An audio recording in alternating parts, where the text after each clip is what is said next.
Welcome to the Sleeping Archive, where history comes alive through the voices of those who lived it.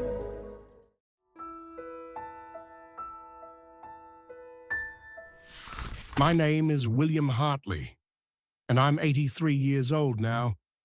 My hands shake when I hold my teacup these days, and my eyesight isn't what it once was. But there are some things you never forget, no matter how many years pass. Some moments that stay with you, clear as the day they happened. I was 12 years old in the autumn of 1928, living in a cramped flat above Mrs. Patterson's bakery in Paddington. The smell of warm crust and yeast would slip under our door and wake me every morning at 5:30. Even now, I swear I can still smell it when the wind is just right. By 6, I'd be pulling on my wool jumper, always slightly too short at the sleeves, and heading out with my mother, Alice Hartley, through the fog-heavy streets of London to St. Mary's Hospital. Mother worked as a cleaning lady there, had done for 8 years by then, ever since Father died in the influenza that swept through the city after the war. She never complained, not once, just tied her apron, laced her boots, and marched on with that quiet kind of pride I didn't appreciate until much later. She scrubbed floors, emptied waste bins, dusted the corners no one else thought to notice. The hospital corridors echoed with her footsteps and the soft swish of her mop against the tile. Most people never looked up to see her pass, but I did. Sometimes when school finished early, or during the holidays, I'd come with her. The nurses and doctors knew me. Little Billy, they'd call me, ruffling my hair or handing me a boiled sweet. I'd sit quietly in the corner of whatever room she was cleaning, doing arithmetic problems or thumbing through adventure books from the lending library on our street. I always had a pencil tucked behind my ear, and my mother used to joke that one day I'd grow up to be a professor myself, with chalk on my sleeves and spectacles too big for my face. But I didn't care much for sums or grammar. What fascinated me was the way the hospital seemed to hum with invisible energy. I loved watching people work. The steady hands of the nurses folding gauze, the precise way a surgeon laid out his tools. Even the gentle clang of the tea trolley felt important, like a ceremony. That's how I came to know Dr. Fleming. He wasn't like the other doctors. While most bustled past us with barely a glance, Dr. Alexander Fleming always paused. "Good evening, Mrs. Hartley," he'd say in his soft Scottish lilt. "And how are you tonight, young William?" He had kind eyes behind his spectacles, the sort of eyes that saw you even when others didn't. There was something bookish and curious about him, like one of the village schoolmasters in the stories I read, the kind who asks questions just to see how you might answer. He worked in the bacteriology department on the second floor.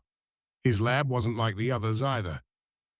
It always looked slightly chaotic, like the inside of a clock, taken apart mid-repair. Petri dishes scattered across every surface, half-open notebooks filled with neat handwriting, empty teacups perched precariously on windowsills. My mother would mutter about the mess under her breath, but I noticed she always cleaned around his work carefully, never disturbing so much as a pencil.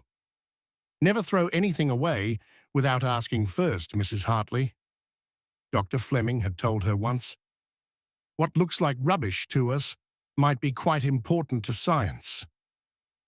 That line stuck with me. It made the world feel strange and thrilling. The idea that something small, even forgotten, could hold the answer to a question no one had thought to ask. And so I began to watch more closely. I noticed how he examined the glass dishes one by one, how he'd hold them up to the light, how he'd mutter to himself before scribbling into his notebook. I didn't understand what he was doing, not really, but I sensed that it mattered. Even at 12, I could feel it. Something was happening in that cluttered little room. Our walk to the hospital took about 20 minutes, give or take. We'd passed the corner where the grocer's boy was always unloading crates of apples, the steam rising from the bakery windows, and the old lamplighter finishing his route. Some mornings we'd walk in silence, the only sounds our footsteps on the damp cobblestones and the occasional clatter of a horse-drawn cart.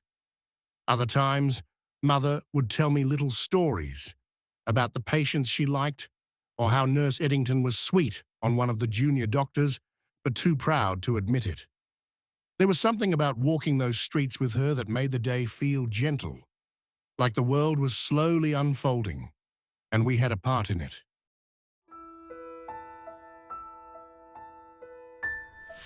It was a Tuesday evening in September. The rain had been coming down hard all day, turning the pavements to slick rivers and soaking through even the thickest coats. From where I sat, perched at a desk in the corner of Dr. Fleming's cluttered laboratory, I could hear it tapping steadily against the windows, a soft percussion that filled the silence between my pencil strokes. Mother was humming as she worked, a low, tuneless melody she always slipped into when she was tired, but content. I was supposed to be practicing my penmanship, loops and curls that never quite behaved. But instead, I found myself watching her and the quiet order she brought to the chaos. Dr. Fleming arrived just after 7, dripping from the downpour, his hat slightly askew and his coat shedding droplets onto the linoleum. He offered a gentle nod in our direction, more out of habit than formality, and slipped past us toward the row of petri dishes waiting on his bench like tiny glass planets. I went back to my writing, or tried to, the kind where you trace the shape of a letter so many times it becomes meaningless. Then I heard it, not a word, but a pause, a silence where there should have been movement. I looked up. Dr. Fleming was standing very still, holding one of the dishes just beneath the lamp. His head was tilted, brow furrowed, eyes scanning the surface with quiet intensity. I could hear the rain, the ticking of the old clock above the door, and the sudden shift in the air that always seems to come right before something is about to happen. "Mrs. Hartley," he said, not loudly, but with enough gravity to still the room. Mother looked up, surprised. "Would you come here a moment?" She wiped her hands on her apron and crossed to him, and I followed without being asked. I remember thinking that his voice sounded different, not alarmed, but sharpened somehow, brighter. He held out the petri dish so we could both see. At first, it just looked like all the others, a little plate covered in dull yellow swirls. But there, in one corner, was something strange, a patch of greenish-blue fuzz, soft at the edges like dandelion fluff, and around it, a ring, a perfect, clean circle where the bacteria had vanished, as if the mold had carved out a safe haven, a tiny no-man's land in the microbial war. "Bit of mold got in, Doctor," Mother said, brow creasing. "I'm sorry. Shall I throw it away?" "No," he said quickly, shaking his head. "No. Look here. Do you see? The bacteria, they stop right here. Nothing's growing near it, not even a trace." I leaned in closer, the glass fogging slightly with my breath. It felt almost magical, like finding a perfect snowflake in the middle of a soot-covered city. "Is it dangerous?" I asked. Dr. Fleming didn't answer right away. His eyes were still fixed on the dish, and now he was muttering softly to himself. words I didn't understand, though I'd learned them years later. Lysis, inhibition, resistance. Finally, he said, "I don't think so." Quite the opposite, in fact. He turned and placed the dish gently back on the bench, then reached for his notebook. His hands moved quickly, confidently, as he scribbled observations, flipped back through older entries, drew a rough diagram of the dish and the clearing. I watched, mesmerized. I didn't know what he was writing, but I knew it was important. That this was one of those moments adults always talked about, where something changed.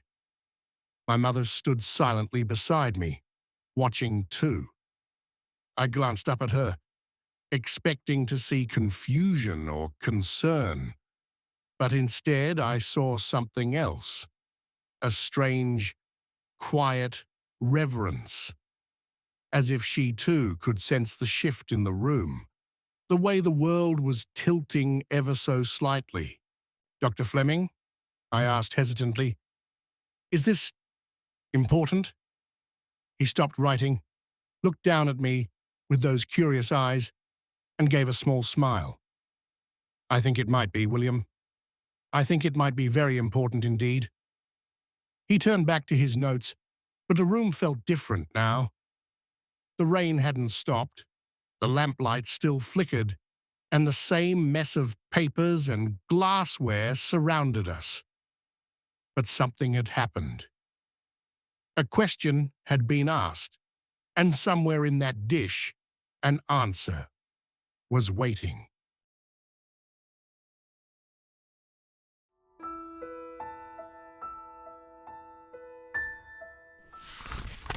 In the weeks that followed, I found myself paying more attention to the corner room on the second floor.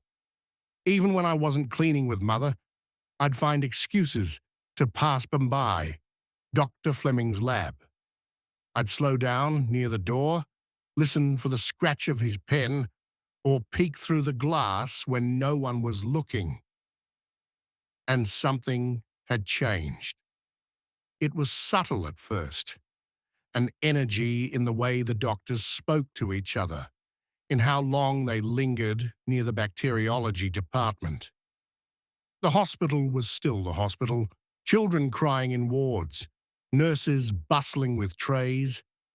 But now there were quiet pockets of conversation I didn't understand. "Have you seen the samples?" I once overheard a young doctor whisper to another. "It's extraordinary. The cultures just collapse." Inside the lab, Dr. Fleming worked differently too. His movements were sharper, more purposeful. There was still mess, of course. That never changed. But now it was organized chaos. More petri dishes appeared, more notebooks, more little slips of paper pinned to the wall with barely legible scribbles. Mother noticed it too. One evening, as we walked home along the canal, she said, "Dr. Fleming's been in earlier and later than usual. I don't think he's sleeping much." "Because of the mold?" I asked. She nodded. "He thinks it might save people. The bacteria, the things that make wounds fester and fever rise, he says the mold stops them cold." We walked in silence for a while after that. The street lamps flickered to life above us, casting long golden reflections on the water. "I hope he's right," she said quietly. "I've seen too many good people taken by infection. It always starts with something small. A scratch, a cough, a red line under the skin, then nothing you can do. Just wait and hope." That stuck with me. The idea that something so ordinary, a mold, a moment, a man, could turn the tide against things we'd learned to fear. Things that had taken my father. Things that still haunted hospital corridors, no matter how hard the nurses tried. Back in the lab, I watched Fleming as often as I could. Sometimes I'd sit and pretend to be reading while he worked. He didn't mind. Once, he even set a second stool next to his bench so I could see what he was doing.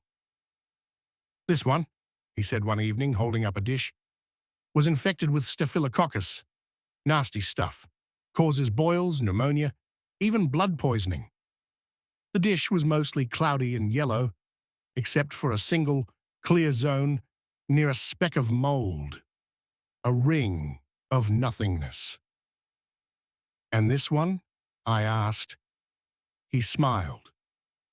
"Same strain, different medium, same result. The mold stops it every time, like a barricade it can't cross." His voice wasn't triumphant, though. If anything, it was measured, cautious, as if he didn't quite believe what he was seeing, or feared that it might vanish if he looked at it too long. Outside, the leaves were starting to turn. I remember one morning coming to the hospital and seeing the garden speckled with gold and rust. The air smelled damp, like the season itself was softening.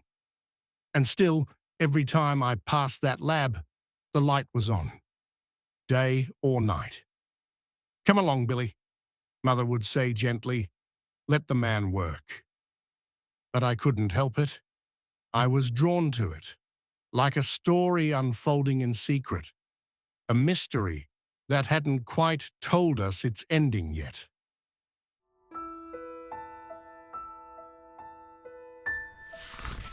By October, the days had turned grey and heavy. London felt soaked through, the kind of damp that clings to your bones. The hospital radiators clanked and groaned, but the chill never really left the halls. Dr. Fleming seemed to be there at all hours now. I'd see him through the frosted glass of his lab, hunched over his microscope or scribbling in one of his notebooks. His hair was messier than usual. Sometimes I'd catch him muttering to himself, rubbing his forehead like a man trying to solve a riddle written in invisible ink. One evening, just as Mother was finishing her rounds, I stepped into the lab with a cup of tea we'd fetched from the kitchen.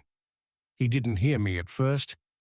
He was staring at a petri dish so intently, I wondered if he'd forgotten to blink.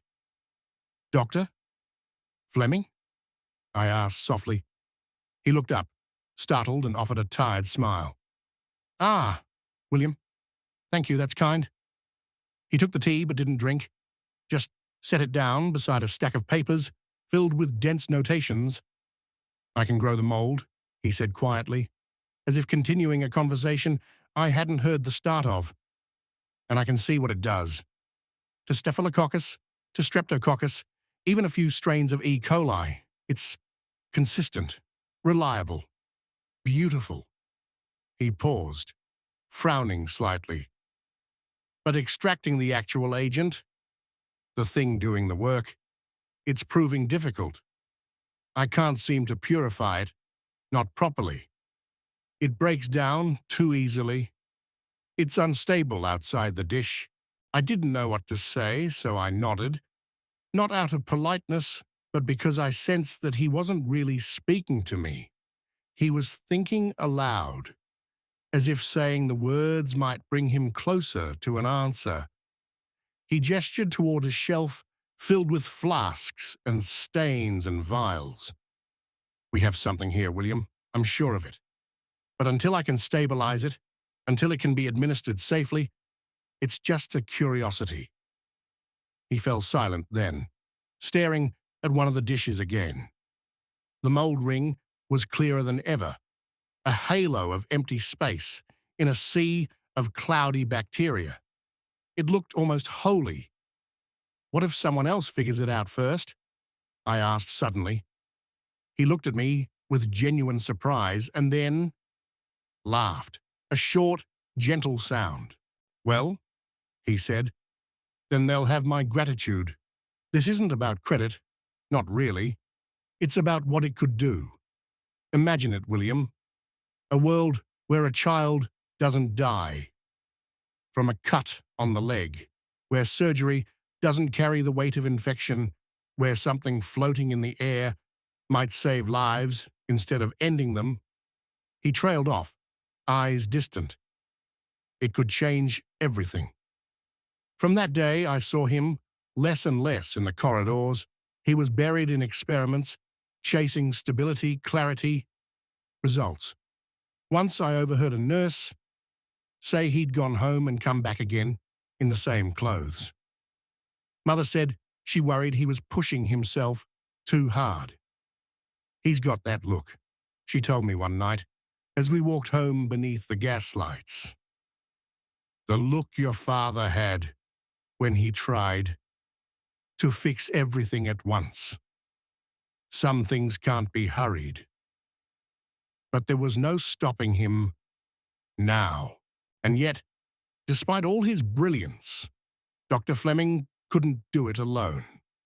Years later, I'd learned that it took other scientists, men with access to better equipment, larger labs, wartime urgency, to extract and purify penicillin, to make it usable, scalable, life-saving. But back then, in that dim little room on the second floor, it was still just one man, a mold, and a possibility. I remember the night the first frost painted the windows of the hospital. I was standing in the corridor outside his lab, watching him through the glass. He was surrounded by dishes, notes, tools, but he wasn't moving, just staring at a single dish as if it held the answer to a question he'd been chasing his whole life. The room glowed with golden lamplight. Outside, the wind whispered through the trees. Inside, something extraordinary was quietly taking root.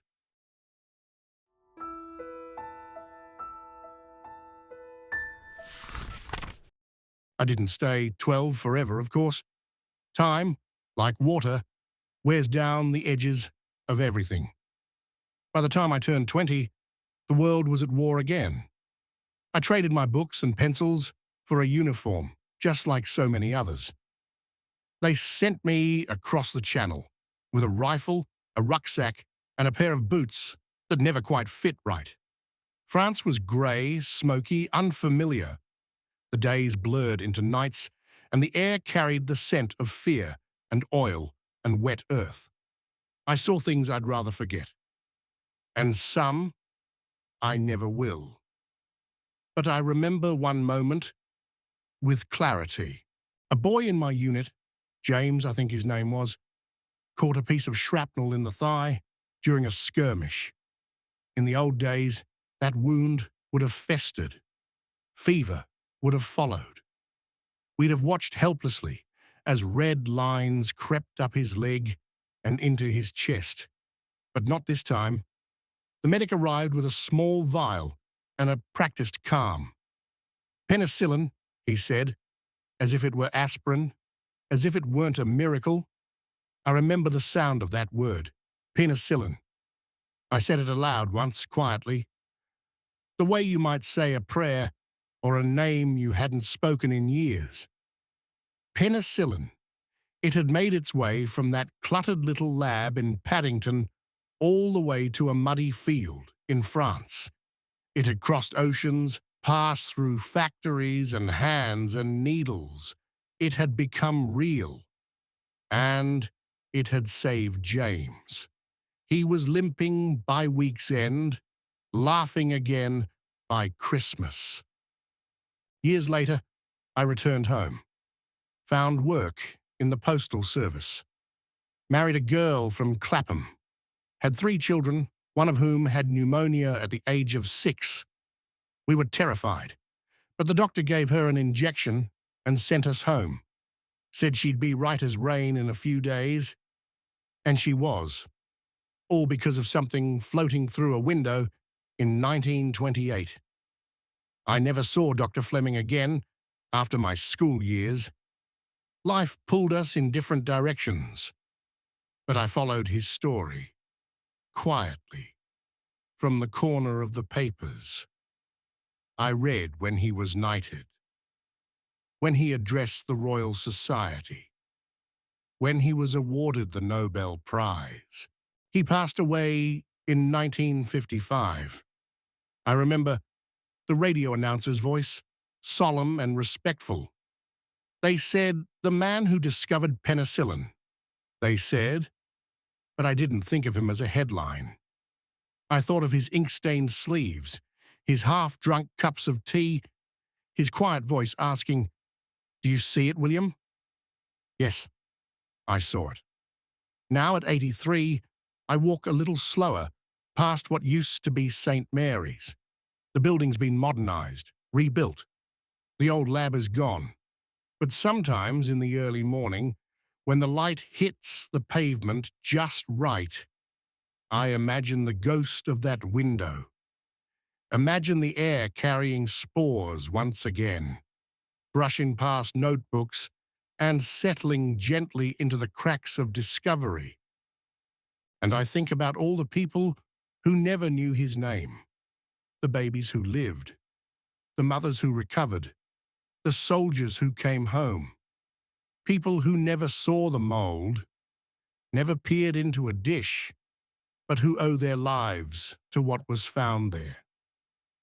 Sometimes, when I see my granddaughter's science textbooks or hear my great-grandson coughing with a chest infection that doesn't worry anyone anymore, I smile, because I remember what came before, and I know what it could have meant otherwise. You see, it was never just about the mold. It was about noticing, about patience, about being willing to look at a mistake and wonder if it might be something more. Dr. Fleming once said that chance favors the prepared mind. Maybe so, but I think it also favors kindness and quiet, and the kind of people who still believe in looking closely at what others might discard. That autumn evening, when he held up that dish with such reverence, I thought he was seeing something invisible. But now I know. He was seeing the future, and I was lucky enough to be there to witness it. You've been listening to The Sleeping Archive. Sleep well. History will wait.